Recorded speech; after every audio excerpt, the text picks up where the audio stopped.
Afternoon, gentlemen. Just quickly get through this. We are a manganese for the battery electric vehicle market company. Something that you might be hearing a little bit more about going forwards in terms of NMC batteries. The company has advanced quite a bit in the last year, so our little operational update is we declared our maiden resource last year. We did our initial hydrometallurgical studies. We also discovered stockpiles at the site, which is going to provide a significant amount of capital for us to advance the rest of the projects. We've submitted all of our environmental management plans. We expect those back in about April time. And we are working on the mineral processing of the stockpiles at the moment. We signed last week an agreement with Traxys for convertible loan note terms to draw down some funds, more or less as a prepay or offtake against the DSO. That's going to help us get into the production of the DSO material, and that will help fund the rest of this year's work. Currently we're working on the PEA, and we should have that out in about April-May time. That'll set the amount of quantum of capital that we need to build the plant. So just looking at the assets here, you can see we're in the very bottom corner of Botswana. It's where all of the infrastructure is, most of the people, power, water,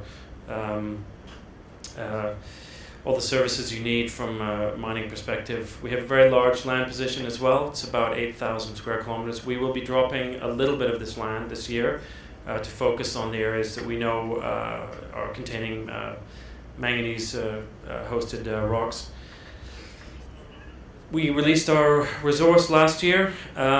Really, suffice it to say, it's got a pretty good grade for what we want to do. It's the right kind of mineralization. It's not carbonatic, and it's a decent size for our first cab off the rank. We'll be looking to probably have 2 or 3 more of these over the next 24, 36 months. The process that we're using is a very standard process. It's SXEW, so it's milling, leaching, solvent extraction using very similar process to copper in Chile, and then electrowinning the EMM at the end. The stockpiles, it's quite interesting from the perspective it's going to generate us the cash, so we don't really need equity this year. You can see that they were just really left behind by the previous operators in the early 70s, late 60s. It's a very, very simple DSO flow sheet. We were going to contract mine that so that we don't have to expend any capital expenditure to buy any equipment. It'll just cost us some dollars on the ton in margin, but really we're just in it to get the cash for this.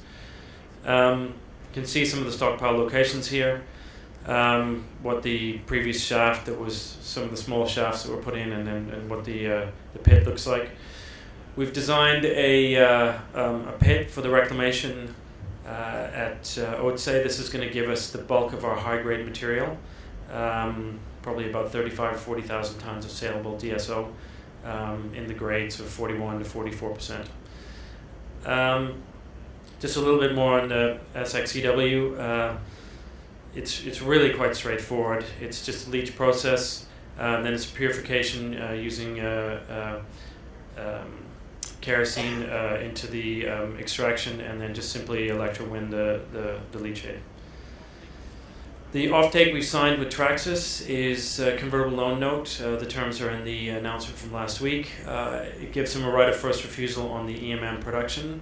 We're forecasting something like about 50,000 tons per annum. That's sells at anything between $2,500 and $3,000 a ton, and higher for the very high grade material. So it's quite considerable revenue that we'll be generating, and our margin will be pretty good. The PEA in April-May will give the final numbers on the kind of margin we have, but we're looking at around about 50%. As you can see, the operational timeline here. We like to go around and see people and tick off every couple of months what we've done. You can see the environmental management plan is in process now. We're in the processing plant design for the DSO. We're in the second phase of hydrometallurgical testing, and we'll do the stockpile testing in the next 6 to 8 weeks. Moving further forward into the later part of the year, once we have our PEA done and our EMPs completed, we'll start reserve drilling at Cahill. And at the same time, we will start our EIA and our feasibility study. We're forecasting those to go for about 9 months. The drilling will be maybe 2.5 months, something like that. So sometime in Q3 we should have the wireframe out for the block model, at which point we'll start to engage with traders and with project finance banks to talk about financing. We'd be looking, if the EIA is completed next year, early 2020, we'd be looking to break ground almost immediately, and I would be looking at, it's about 150,000 ton per annum throughput plant. I'd be expecting a fairly short build time for that. It's quite a small plant. So that's the longer term. You can see as we go further into the feasibility study in EIA, further offtake agreement, reserve drilling. We've got quite a busy year this year. With the cash that we'll generate from the DSO, we should have quite a healthy cash balance at the end of this year. And we'll be looking further forward possibly to exploit one of our deposits for a bit more DSO material that will possibly cover 2/3 of the equity that we require for building the mine and the plant. So I think we've got, we're in an excellent jurisdiction. People know Botswana is a very good jurisdiction. We have a good management team. We've added to the board over the last year some pretty good additions to that. The metallurgy is ideal for what we need to do. It's not a carbonate ore, and the leaching of it is being, the test work is done very well. And all you need to do is go and have a look down at the main Indaba to see what people think about the battery electric vehicle market. And everybody seems to forget that manganese is the number 2 material. It's NMC in the batteries. And we are not exactly sure where the units are going to come from for the cathode manufacturers. It's also the cheapest of all of the metals that go into the batteries, so they are the most price insensitive in terms of their purchase price. So look, just a summary is that we should be cash flow generative this year.